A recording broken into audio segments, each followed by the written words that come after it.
Chelsea have been charged with 74 breaches of the FA's regulation, and here is everything you need to know about what could possibly happen to Chelsea, and it's not looking good. So the Football Association have today charged Chelsea with breaches of regulations J1, look, all this stuff, all right? All these A2s, A3, but you're probably thinking, what does all these A numbers, I don't care. All I care about is why they're being charged and what they're being charged with and what are the consequences. I'm going to break it down. Okay, to summarize, these are the things that Chelsea have been charged with, right? One of them is regarding football agents. It could be due to the fact that they've been using agents that maybe weren't licensed.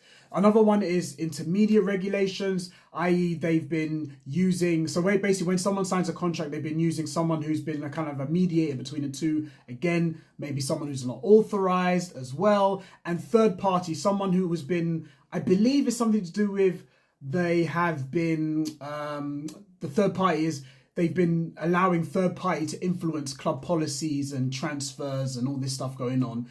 All unauthorized, okay? This is what Chelsea have been in breach of. Now, the FA said Chelsea have until the 19th to respond, but if they are found guilty, these are the things that Chelsea could be fined with.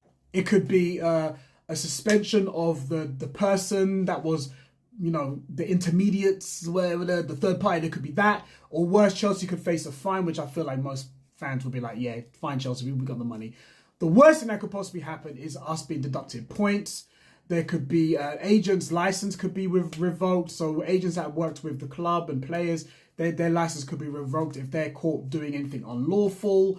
There could be, I talk about point deduction, there could be a transfer ban. Voiding of contracts and agreements. So any contracts that we've already agreed with, third parties could be null and void.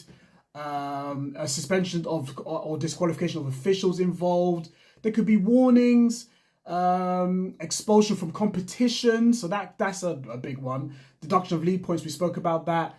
There's an extreme ban, which could be expelled from the membership of the FA. So that's an extreme one. So what that means is Chelsea can't play in the Premier League no more. That's an extreme one, all right? That's an extreme. So these are the things that could possibly happen. I don't think it's going to go to that extent, depending on how bad the breaches were.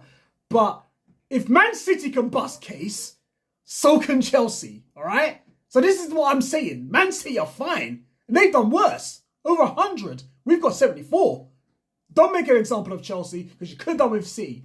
But anyways, on a serious note, yeah, it's not looking good.